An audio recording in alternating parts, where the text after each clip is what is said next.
Hello, everyone, and welcome to episode 6 of the Hammer Territory podcast. I am your host, Brad Rowland, coming to you on a Sunday evening, May 12th, and I'm joined by Scott Coleman. Scott, it was a weekend of almost for the Braves, even if they had a successful weekend by wins and losses. Hey, Brad, I hope you are doing well. A tough one on Sunday night for sure. Tough walk-off loss, but we would be remiss to not say a belated Happy Mother's Day to all of the great moms out there. I know for a fact that we have mom listeners on this podcast, so a happy Mother's Day to you and yours. But overall, 4-1 week, even if Sunday night was a little tough, I think you have to take it. Yeah, I mean, far be it for us to be overwhelmingly positive, but certainly you have to lean into that. It's usually good to take a little bit of a deep breath after a tough loss, which happened on Sunday evening. We'll talk about that in a second, but still a 4-1 week, couple of series victories, and you can't really complain about that. Just to plug this at the top of the podcast, and also just encourage people to go ahead and subscribe to the show. We are still a new podcast that is trying to grow, so check us out and subscribe to the podcast on Apple and Spotify and Overcast and all those places. But I did a show with Stephen Tolbert, our colleague, on Friday evening, so we'll probably not touch too much on that game on Friday. If you missed anything on that, dive into that podcast. But we'll actually start on Saturday, which was going to be the big story. Maybe it still is, despite the way Sunday ended, and the close to a no-hitter performance. It has still been about 11,000 days since the Braves had a no-hitter. They came within quite literally one batter since Kent Mercker did it in 1994. It's the fourth longest drought of any baseball team in the league right now. And Scott, it was so close. Shades of Shelby Miller, like a lot going on there. But it would have been a combined no-hitter, but it was right there for him. It was very close. Of course, one batter away. And Iglesias just left a fastball right down the pipe to JD Martinez, who generally does not miss fastballs right down the pipe. But we were close. We were going to do an emergency episode and everything. You mentioned almost 11,000 days, 30 years since Kent Mercker threw one in 1994. And funny enough, I'm a little young to remember the Kent Mercker era in Atlanta. But he was also part of the last combined no-hitter for the Braves in 1991. And, Kent Mercker, I looked him up a bit. I mean, he wasn't bad by any means. He had a career of on and off of about a decade, but he was hardly Greg Maddux or John Smoltz or Tom Glavine out there. And, of course, none of that Hall of Fame trio ever recorded a no-hitter, but Mercker was part of two, including a solo one. So, of course, just one of those funny things about baseball. It seemed like we were going to get the no-hitter finally after some close calls over the past few years. But alas, we will have to wait another however many days until the Braves get that illustrious no-hitter because, man, it has been a long time. Yeah, you mentioned, we've talked about this and sort of joked about it in the past. Like, what would it take for us to record an emergency podcast in like April or May? And usually it's only bad news because trades don't really happen this early in the season. But I guess a no-hitter would have done it because you and I really were prepared. We were talking, we had a document going, and then it was not something we had to do. I mentioned Shelby Miller. That was the closest in recent memory. It was May 17th, 2015. He was one out short. Fulte made it close. There's been a couple of those. I know you mentioned this at one point, either online or offline. What do you make of the combined no-hitter thing? Because obviously it would have counted, but it's not quite the same thing, I wouldn't say. It's not quite as memorable necessarily. I don't know if it's a hot take or a medium take or a mild take, but the no-hitter for me anyway does lose some of the luster whenever it's a combined effort. I don't know where you sit on this, Brad. Regardless, it would have been very, very cool to see the combined no-hitter. I think quite obviously when just one pitcher goes out there and not only goes 9 innings without giving up a hit, but also manages his pitch count was the big thing. I know we're going to talk about that for Max Fried here in a moment. It's obviously anytime you get that close to a no-hitter, the heart rate goes up a little bit. You really start locking into every single at-bat. Apparently, Raisel Iglesias said after the game that he didn't know there was a no-hitter going on. I don't know if I necessarily believe that. I mean, maybe he's been pitching for a long time. Maybe he didn't know. It would have been funny to see his reaction to all of his teammates jumping up and down on the field if he really didn't know there was a no-hitter. But regardless, a real bummer. I really thought we were going to finally get this after 30 years. But alas, maybe one day soon. We have gotten very close with Max Fried in 2 of his last 3 starts. He's come very close to putting together a combined no-hitter. Yeah, speaking of which, we should at least touch on this topic. Fried was obviously brilliant in the game on Saturday. He had 3 walks, so it wasn't like he was close to being perfect, but he was really dominant. We have to talk about this for a second, Scott. He threw 109 pitches in 7 innings, which is a little bit less economical. Max even said after the game, like he wasn't hitting the spots. He didn't seem like he was bothered at all that he came out of the game. But of course, there's always the segment of fan that's like, why isn't he staying in the game? People that were really angry. Like I saw some fire snicker tweets that were not joking, which I couldn't stop laughing about on Saturday night. I give you that stat about the pitches because Max's career high for pitches is 110, and he was at 109 through 7 innings. So it wasn't like he was going in the ninth with 109 innings, 109 pitches, I should say. It would have probably taken him at least 130 pitches to finish a no hitter, which was just not going to happen. I'm not even trying to make a value judgment here. I don't know if you want to weigh on that or not, but I'm just living in the practical world. Last year, the season high across baseball in pitches was 124, and that would have been about as low as it possibly could have been for Fried. So I wasn't surprised. I had no reaction in a negative way, but anytime anyone gets pulled with a no hitter, it always comes up. So, what did you make of Snicker taking him out, even with all that stuff? Yeah, there is always a very strong reaction, I think, in both ways whenever this happens. Of course, famously, Ian Anderson had a no-hitter in Game 3 of the World Series, and it was like all we heard about for 24 hours from national and local. And I mean, everybody had an opinion on it. My take, and I think yours too, is you just cannot risk Max Fried going 120, 130, however many pitches it was going to take until he either completed the no-hitter or gave up a hit. You just cannot risk it. Maybe it's Captain Obvious, but without Spencer Strider, the importance for Max Fried to throw 180 plus innings this year is even more important than it was at the start of the season. Of course, you're going to need him deep into hopefully a long playoff run. You just cannot risk it, right? If Max goes out there and on pitch 121, he blows out his elbow, you talk about the season going down the drain in a real hurry. So overall, man, it's whenever he pulled him, I was almost afraid to look at Twitter because of the, oh boy, the takes are coming. It is no longer 1975 where teams just kind of let their pitchers do whatever. Maybe if the Braves were 30 games under 500 and it was September and they were in the middle of a rebuild, what the hell? Why not let your pitcher try to do it? But to take that kind of unnecessary risk 2 weeks into the month of May with 110, 115 games to go, you just cannot do it. We are in lockstep there. And I do wonder if he had been through 8 innings with 109, whether he would have been given the chance. We'll never know. That would have at least been closer, but I think people are kind of just forgetting how many more pitches that he would have had to throw. And yeah, it's just too risky, even if it was September or whatever, but especially this early in the season for a valuable guy, like it's a pretty easy decision for me. And look, I'm not saying that people aren't going to be mad about it because they are, and people think about different things. But I thought it was not a huge story, even if I saw the car crash coming a mile away as soon as he started coming out of the game at the end of the seventh.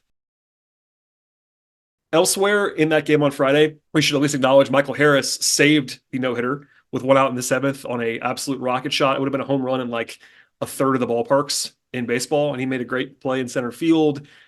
Joe Jimenez walked 2 guys. Like it was a little bit dicey. The game actually wasn't even over. Like Iglesias came in on Saturday, and the tying run came to the plate. Like it was very interesting beyond the home runs to actually give up the no hitter. Like it wasn't even like it was academic.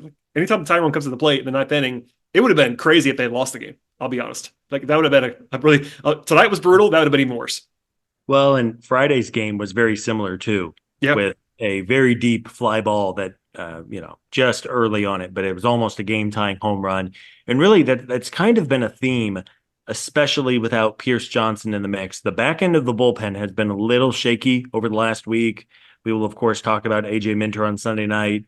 Rysel was anything but perfect on Friday and Saturday. So thankfully they were able to get out of it. But you're right. It kind of went from this like, wow, the Braves are going to have a no-hitter to, man, we lost the no-hitter. We were one away. And then it was like, holy smokes, if they really allow this game to get away Don't from lose them, this game, please. yeah, Don't lose this we're game. talking about a 99% win probability, probably 99 point something on the win chart. And all of a sudden, everyone kind of had to regroup and focus. Thankfully, of course, nothing bad came of it. But yeah, just a little extracurriculars, I guess, to close out that game on Saturday.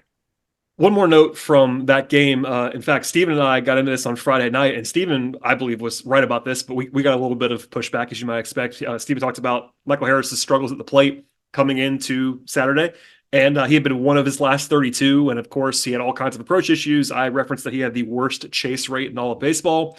And Scott, in hilarious fashion, he went 3 for 3 and got on base 4 times on Saturday. Not that we don't want that to happen. We do want that to happen. It was just very funny, and we got some. I think most of it was good natured pushback on that because I think the points we're making were very, very reasonable. And obviously, I've been very high on Michael Harris for a long time, but I thought that the timing was kind of a chef's kiss after we talked about him on Friday night to have him maybe his best game of the season so far, maybe one of his best games of the season happen the next day. Yeah, I thought it was a great segment from you and Steven. If folks missed that, it would be the Friday night episode on the feed. Michael Harris, as much as we are fans of his, he has developed some really bad habits at the plate.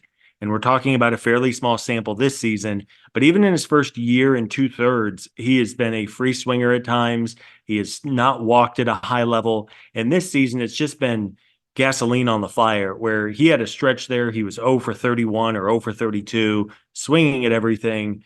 We want Michael Harris to be successful, and I truly believe he just has to cut down the swing rate. You and Steven, again, talked about it extensively, but if you look at the players who have the highest swing rates in baseball, they are generally not very good hitters. And some of the best hitters in the game are far more selective and actually swing less than almost anybody else. So I think there's still obvious talent here with Michael. I think he has another gear in his game. Hopefully he kind of comes out of this funk. And as longtime listeners of the podcast know, and it seems like right on cue, anytime we talk about a player, he comes through and, hey, if that's what it takes, if that's what we have to do in order to get players back on track, then we're happy to do it. Yes, we'll keep doing that, I'm sure, in the future, and hopefully it keeps happening that way. Before we dive into Sunday's game, there is a story from Sunday that is, I would say, more important than the game, and that's that Austin Riley left the game in the fourth inning with what the Braves called left side tightness. They said it's precautionary because it was an ESPN game. Brian Snicker talked during the game on the broadcast, and he said that Riley felt some tightness during batting practice before the game. Ended up playing, but it came back during the game, so they pulled him, and they were trying to be, of course, took every precaution and be careful with him. I got to say, Scott, my reaction to that was not necessarily a favorable one. Not that it is what it is. We'll never know all the full picture, but for me, it's like I know everybody loves to play, especially on this team that guys don't like to rest. I get it, but if one of your stars is feeling something tight in batting practice, they can just sit. They're allowed to not play that night. It's really something that probably should happen more often. So I didn't love that. I mean, again, we're all guessing to some degree, but I didn't love to hear that he was kind of battling it before the game even started. Yeah, definitely. Especially when we've watched Sean Murphy take almost, I mean, it's going to be basically 2 full months by the time that Sean Murphy recovers from his oblique injury. And let's hope for Austin, it is just tightness and not something with the oblique. I'm guessing we will know more. Maybe by the time folks listen to this podcast, we'll have more of a definitive update. So far, it is precautionary and left side tightness and no word of oblique, which is, of course, the real concern. Maybe Austin gets a couple of days off. That would, of course, be the real best outcome possible, because without Murphy, and we know that this lineup has been in a funk, even this past week with a 4-1 week overall, it's not like the bat set the world on fire. And while Austin has not been great this year, you really cannot afford to lose another regular for any extended period of time. It was cold on Sunday night in New York. Maybe it was just he couldn't get loose, and then swinging the bat a few times, it just wasn't feeling great. At least he did come out of the game in the fourth inning. I guess that is, even if they didn't decide to sit him after batting practice, the fact that he did not play the full game and risk aggravating it even more. We're just going to have to hold our breath and hope it's nothing serious for Austin. And he has been remarkably durable. It's of course jokes across the country about the Braves and how often their guys play, but since Austin made his full-fledged arrival in 2021, this is his games played per season: 160, 159, 159. And then this year he's played, I believe, he played in all of the first 37. So he basically doesn't ever miss games. So hopefully that's a sign of positivity that he won't miss any games here. If it is something to be worried about, he'll sit for a brief time, hopefully. And I'm keeping an eye on Twitter as we're talking now, and we'll sort of update at the end of the podcast if something breaks from the post game. But that's where we are at the moment on Riley. And I didn't love it, but it is what it is. And although it did pave the way for the debut of Zach Short at third base, I know you have takes deep down in your soul about the infield swap in this week, Scott. The on base king, Zach Short, who had 2 plate appearances. He walked both times and scored 2 runs thanks to Marcell Ozuna. I don't care what the record is, Brad. Anytime as a hitter you can do something that nobody has done since Hank Aaron, it's pretty special. And that's what Marcell Ozuna did tonight. 2 more RBI. I know RBI, it's a counting stat. You have to have guys on base, blah, blah, blah. But man, anytime you can do something since Hank Aaron, that's pretty cool. Marcell has been great. And I think Zach Short, I know the pod did a little bit of a talk about the infield swap of this past week, which was a little odd, was probably my only real take, a little weird to shuffle the deck like that. But, Short, he does a few things well. He swings hard. He can barrel the ball if he gets contact. He's kind of the epitome of a backup infielder. But I think, as we always say of the backup infielders, in a perfect world, we are not talking about them very much, if ever, on this podcast, because it means the starters are playing well and are healthy. Yep, we are in lockstep right there, and Stephen had me rolling with his unmoved nature on on the swap of the infielders on Friday night, which was I think the appropriate reaction in some form or fashion. We should always talk about the rest of the game that happened on Sunday. A lot of it was good. Jared Kelenic homered again. You mentioned Ozuna has been red hot. They probably should have tacked on maybe another run in the sixth. They had first and second and no out before 3 strikeouts in a row. That kind of hurt a little bit. Um, you know, some as usual this year. They had some batted ball, unfortunate breaks, a couple of hard hit balls. There was one from Olsen that was stung and had like a 800 expected batting average, etc. That didn't fall in. What did you make of Ronald Acuna getting picked off twice in the game? Because I know our old pal Chris Willis was battling in the mentions. People were for some reason like totally blind and raged by Ronnie getting picked off. It wasn't great, to be fair, but I didn't have a huge take on it other than it was just unfortunate. Yeah. I know that Ronald is a lightning rod with the way that he plays and all of that. And I am a proud defender of Ronald Acuna Jr., especially for some of the crap and the nonsense that he gets blamed for. Of course, there was the notorious play in Philadelphia where a ball hit like 300 feet away from him, bounced weird. Everyone was, remember, I mean, I don't want to relive those. We did those, yeah, rip the Band-Aid. But anyway, you cannot get picked off twice in a Major League Baseball game. I don't care if you have 80 stolen bases or you've never stolen a base in your career. You cannot get picked off twice. Interestingly enough, CJ Natowski, who was not on the broadcast tonight since it was on ESPN, but CJ tweeted that it was actually a balk, a well-disguised balk from Luis Severino. He, of course, I think Ronald acknowledged that too. I mean, the umpire didn't care, and the umpire seemingly missed it. But at the end of the day, balk or not, you cannot get picked off twice, especially when you are at the top of the order for a lineup that is struggling. It's a cold night. Offense is at a premium. You just can't do it. And I think Ronald would be the first one to tell you can't get picked off twice in a baseball game, no matter what the situation. It was pretty frustrating. I tweeted in the moment that he should sit the bench the last couple of innings. I don't know. Maybe I cooled on that take a little bit. But regardless, man, you cannot do that. Yeah, I mean, I think that's goes without saying. I think everybody would acknowledge that. Maybe you could frame it in the nicest possible way and say it's like, if he had tried to steal both bases and got thrown out in second, would people have the same reaction? Probably not. But I think it just feels worse for whatever reason to be picked off than actually get thrown out at second. I don't know why that is, but it really is kind of true, I guess. And yeah, I think if it wasn't Ronald, people would care less, and it is what it is. But we agree, it's something you can't do. Is that the reason they lost? No, but they probably a couple of different spots where they probably should have scored another run. And ironically, those were not the innings where they probably should have done more. Maybe that was because Ronald was picked off and that kind of just burned it out in those innings. But we'll leave it there. I just feel like we should bring it up because in a game where you lose by one run, every little bit counts, and that will be something people remember, I'm sure. And if baseball was a more nationally covered sport on the first takes and such, I wonder if they would get more amped up on that, but I kind of doubt it. Other than just locally, it'll happen tonight, I'm sure. Brad, you don't want Stephen A. Smith to talk baseball every morning? I do not. I do not want Oh, that. man. I got to be Wouldn't honest, I that don't be a want that. treat? Wouldn't that be a treat for all of us? We should talk about Bryce Elder. We spent time on after his last start lamenting how poorly he pitched in against the Dodgers, and he did pitch very poorly in that game. But at the same time, we did say, as a podcast that's never been the highest on Bryce Elder necessarily, that it's important to keep your projections within reason for the fifth starter spot. And Bryce Elder responded and pitched solidly well on this Sunday evening. 5 1/3 innings, did allow 7 hits, but didn't walk anybody. And I know we've said this a number of times, dating back to our old podcasts, other places. If he doesn't walk guys, he's okay. And no walks, 6 strikeouts, give up 2 runs. And, a lot of that was, I think one of those was in the sixth inning off back-to-back doubles. Like he pitched totally fine, gave him a chance to win. And through 4 starts this year, he has 3 very, very reasonable outings and then the one blow up. And charitably, you could say the one blow up was in LA against the other best team in the league, you would argue. So, all things considered, through 4 starts, Elder's kind of been okay. I think you can argue this might have been Bryce's best start of the season so far, especially against a pretty good Mets lineup. I know he had the good start against the Marlins a couple of weeks ago, but that is a barely functioning major league team at this point.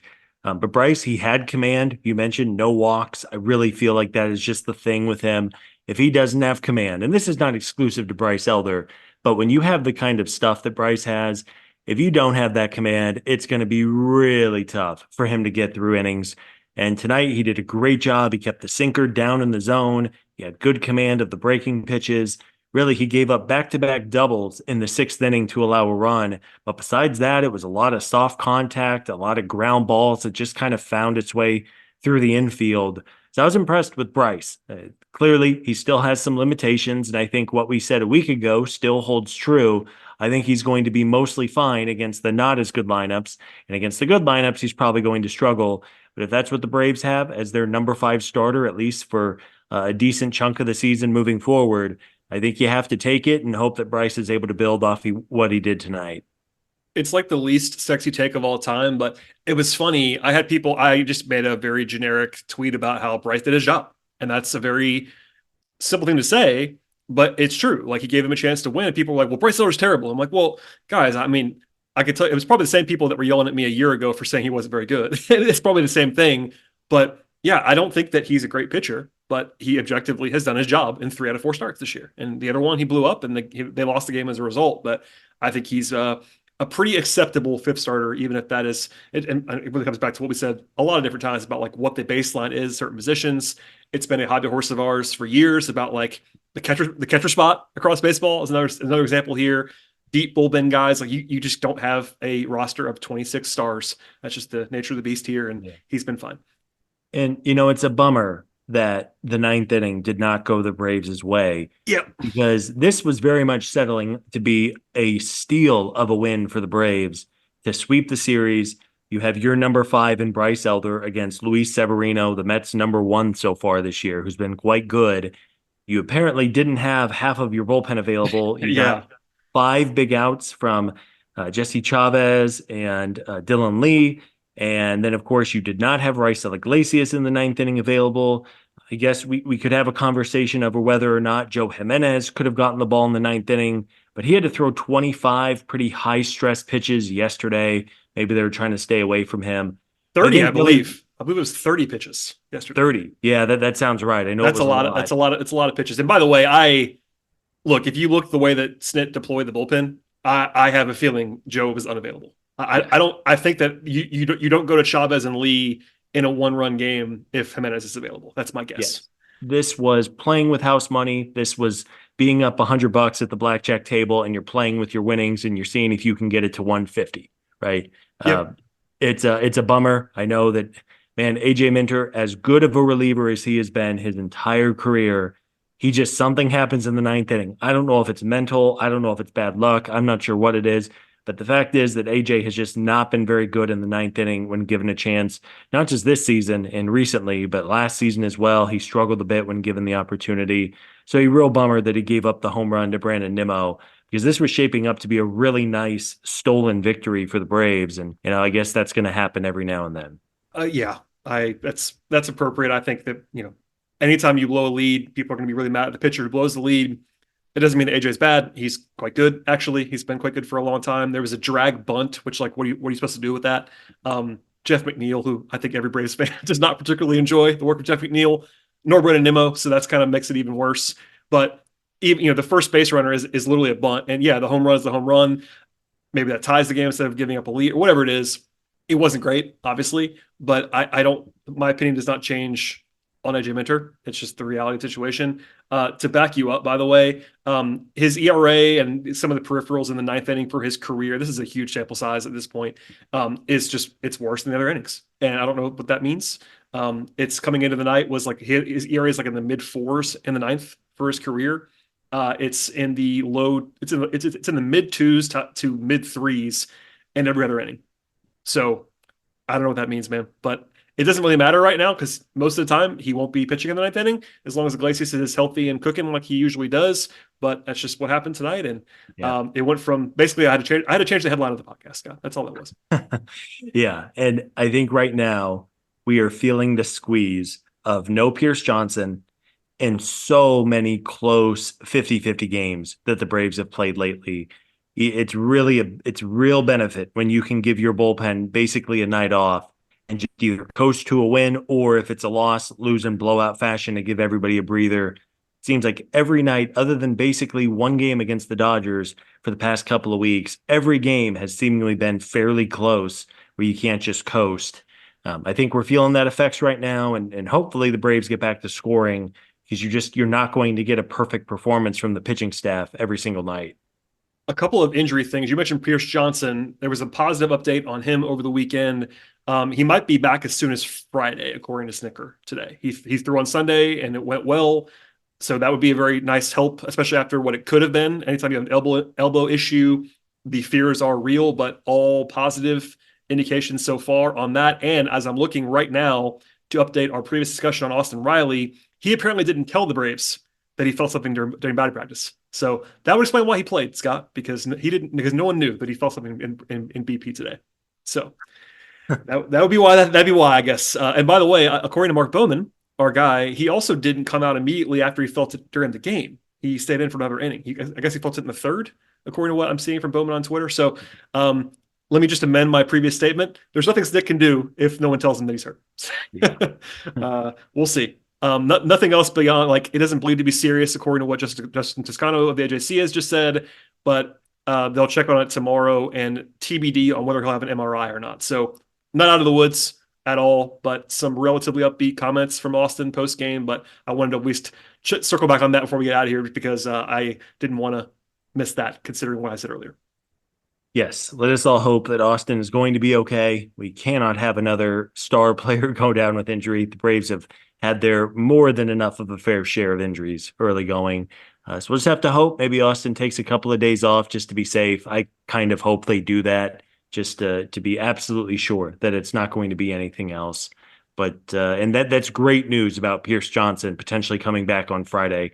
We know how good he is, and just give everybody else, or rather give Brian Stitker another option with everybody else down there. Because right now, as we talked about at the time of the injury, the back end of the bullpen is a little thin right now. It is, and we'll circle back on that as we need to.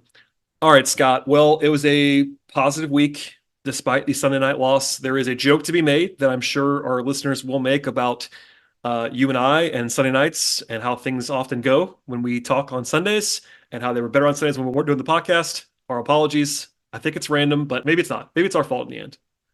When in doubt, blame the podcast That's fine. because longtime listeners will know that the Braves on Sundays during this great run have not played super well on Sunday. So what do but have a walk-off loss at 10:15 p.m. on a Sunday night on Sunday Night Baseball. But alas, 4-1 on the week is really good, especially against a pretty solid Red Sox team and a pretty solid Mets team. You take that, and hopefully the Braves can keep it going against a pretty tough week ahead with a couple of teams who are projecting to make the playoffs if things continue the way they've been going.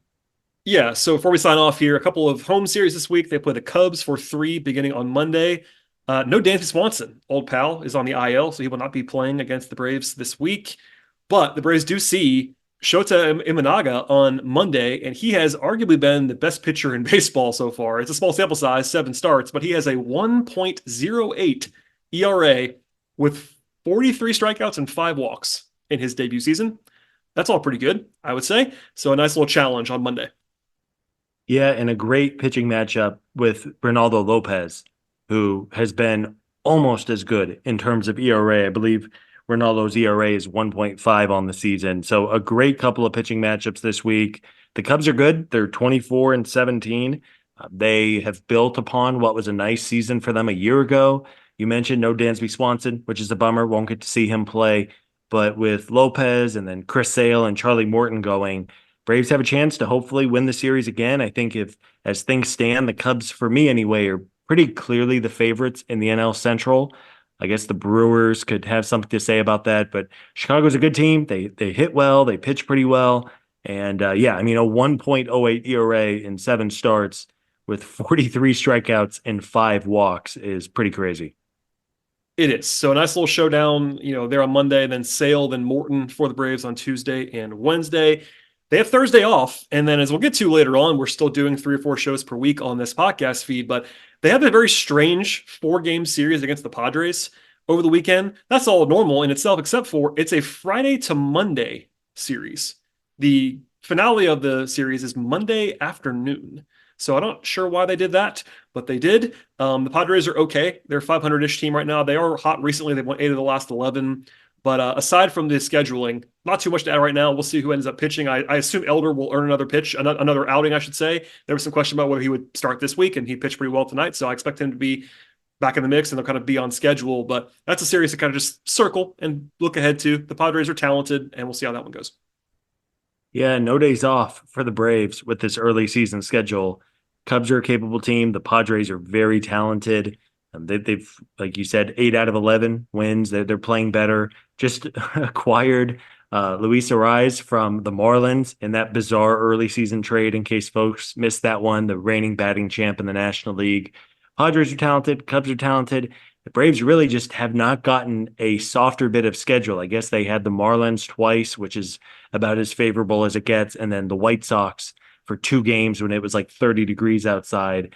But besides that, man, it feels like every series so far has been a challenge, and let's hope the bats continue to wake up. I think this past week was a step in the right direction. They hit for more power than they've been doing. That was a good sign. A lot more home runs than they were doing previously.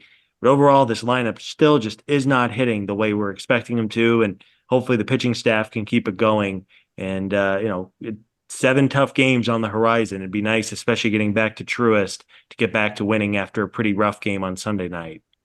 That's right. And even with the offense playing in not that great of a fashion, the Braves are 24 and 13, and all is pretty decent with the world. So that's it for us on a Sunday evening. Again, we want to encourage everybody to subscribe to the podcast. We're doing a lot of content on this feed, including Scott and I doing more individually, because we were only doing mostly once a week on Sundays. Now we're doing Sundays and another midweek show. We've got Steven, we've got Sean, we've got guests coming, etc. So subscribe. Scott, anything to plug before we get out of here?